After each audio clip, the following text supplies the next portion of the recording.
Assalamualaikum warahmatullahi wabarakatuh. Waalaikumsalam warahmatullahi wabarakatuh. Selamat pagi anak-anak. Pagi, Bu.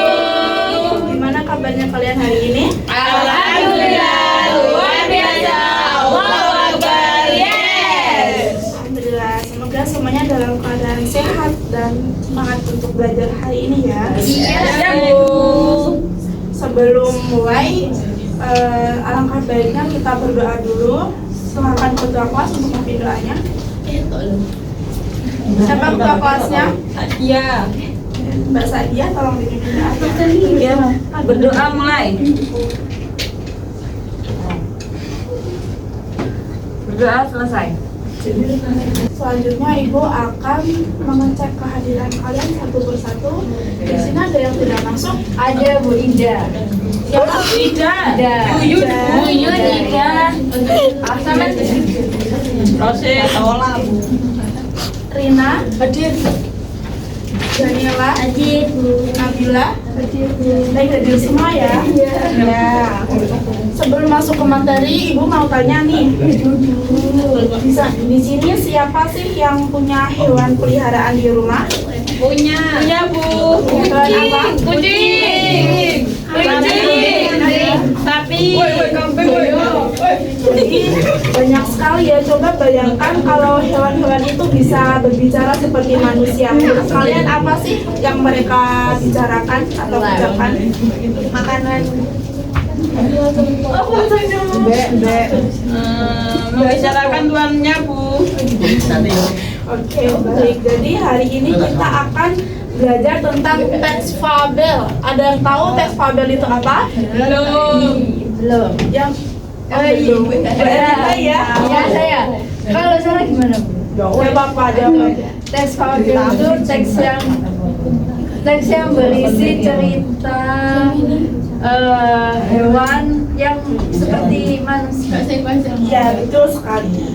Jadi teks fabel itu adalah cerita fabel tentang kehidupan binatang yang berperilaku seperti manusia. Dan fabel ini termasuk jenis cerita fiksi, bukan nyata dan sering dikaitkan dengan cerita moral karena di dalam ceritanya itu berkaitan dengan amanat atau pesan yang tersirat.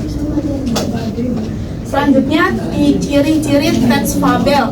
Yang pertama, hewan itu sebagai tokoh utamanya. Yang kedua, penggambaran moral atau kritik kehidupan terdapat dalam isi ceritanya. Yang ketiga, penceritaannya itu pendek. Yang keempat, pilihan katanya mudah dan dapat dipahami.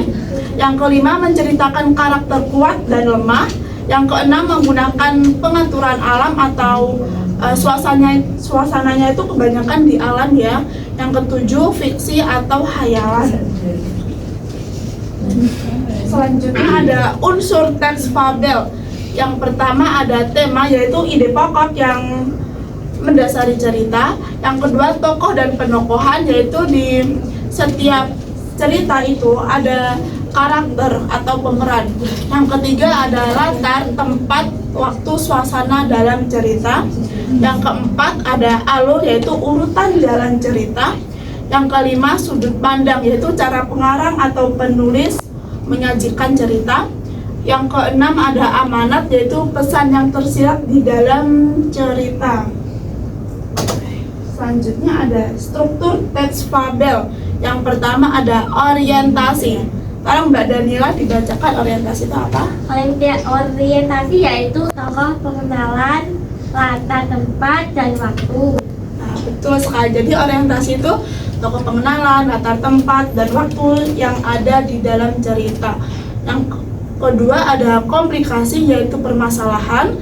Yang ketiga resolusi, yaitu pemecah masalah.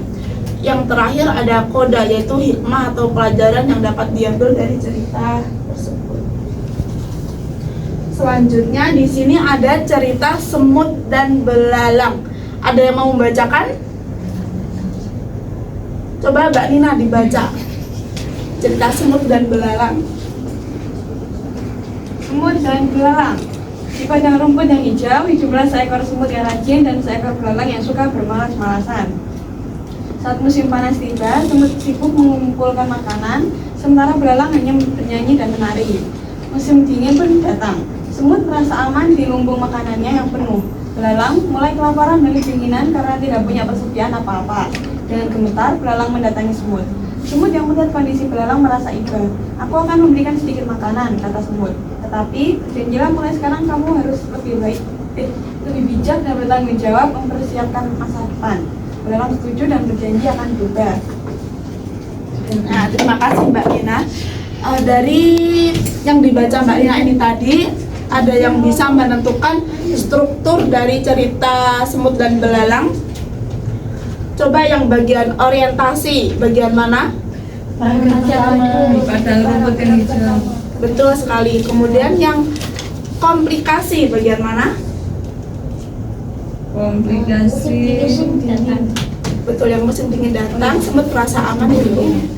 Yang penuh, belalang mulai kelaparan dan kedinginan itu ya. Selanjutnya yang resolusi, pemecahan masalah, bagian mana? Semut yang melihat kondisi belalang merasa iba. Nah, betul sekali. Jadi ini adalah cerita semut dan belalang. Dari penjelasan Ibu tadi, apakah ada yang pertanyaan? Tidak, Bu. Tidak ya, jadi kita lanjut saja ke penugasan. Ini sudah dibentuk kelompok ya? Sudah. Jadi tugasnya adalah nanti Ibu akan beri kalian sebuah poster cerita apa ini, cerita apa, fabel. Kemudian nanti Ibu ada LKPD, nanti kalian tulis di sini tentang mengembangkan cerita fabel dari ini. Kemudian tentukan struktur-strukturnya. Siap. Ada yang ditanyakan? Tidak, Bu. Tugas? Tidak ya? Jelas. Untuk perwakilan kelompok bisa maju ke depan untuk mengambil undian.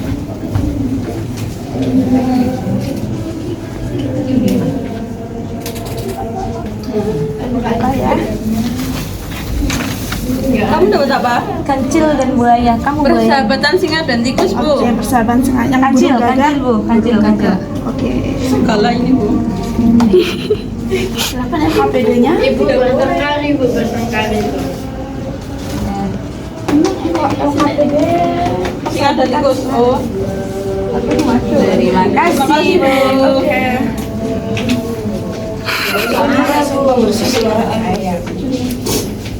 Ibu beri waktu 15 menit untuk mengerjakan kelompok sesuai dengan kelompok masing-masing. Apakah cukup? Cukup, Bu. Oke, silakan dikerjakan ya. Kelompok 1 ada yang ditanyakan? Kelompok 2 ada yang ditanyakan? Sudah bu, aman. Kok sendirian ini? Benar semua. Oh, ini yang mencaranya. Baik anak-anak, waktunya udah selesai ya. Apakah udah selesai semua? Sudah. Oke, perwakilan kelompok 1 maju ke depan untuk membacakan hasil kerja kelompok kalian.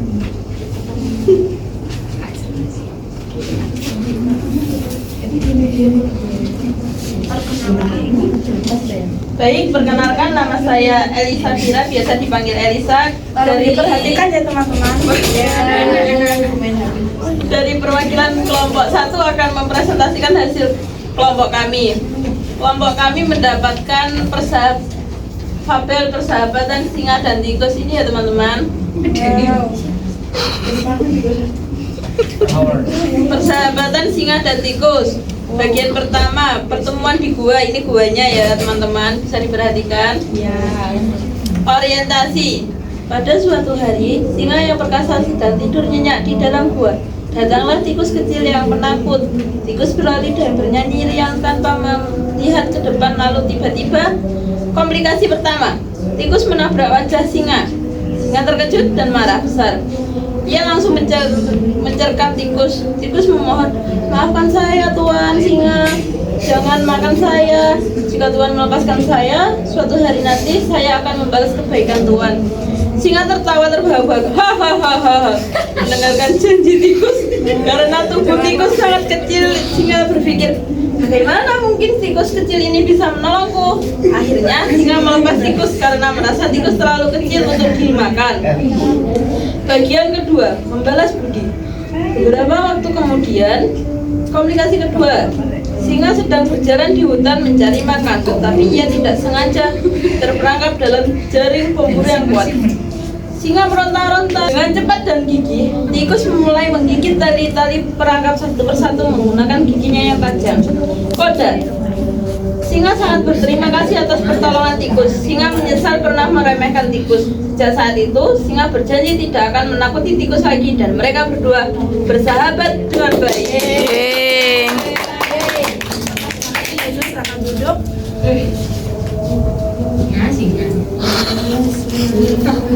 Bisa menjadi singa. Baik anak-anak, karena waktunya kurang 5 menit lagi, sebelum mengakhiri pelajaran, Ibu mau tanya nih, tadi apa sih pengertian fabel menurut kalian? Pengertian fabel, iya, teks fabel. Ya, Mbak Erdita ya? teks fabel itu teks yang berisi tentang cerita hewan yang seakan-akan seperti manusia. Ya, betul sekali. Jadi cerita fabel itu adalah kisah hewan yang bersifat atau bertingkah seperti manusia. Tidak hanya sekedar cerita, tapi banyak pesan moral yang terkandung di dalam cerita tersebut. Tadi ada juga struktur teks fabel. Apa saja tadi? Yang pertama, implikasi, koda. ya, Resolusi. Jadi tadi kan ada cerita tentang semut dan belalang. Ini tuh pesan moralnya apa sih? jangan menunda-nunda. Kayak Nina. Kan dijawab. Ya, betul sekali. Jadi itu artinya kalian sudah memahami tentang pelajaran ini dengan baik ya. Jadi sebelum kita akhiri pelajaran, Ibu punya tugas kalian di rumah. Tolong dicatat baik-baik ya. Jadi tugasnya adalah kalian membuat satu skenario fabel sederhana dengan judul hewan yang menolong temannya. Dari sini ada yang ditanyakan? Tidak ya. Jadi untuk pertemuan selanjutnya kita akan membahas materi yang tidak kalah menarik, yaitu tentang teks deskripsi. Baik, terima kasih atas perhatian dan semangatnya untuk hari ini. Mari kita tutup pelajaran ini dengan doa. Silahkan ketua kelasnya dipimpin doa. Berdoa mulai. Berdoa selesai. Sampai jumpa di pertemuan berikutnya. Saya akhiri. Wassalamualaikum warahmatullahi wabarakatuh. Waalaikumsalam warahmatullahi wabarakatuh.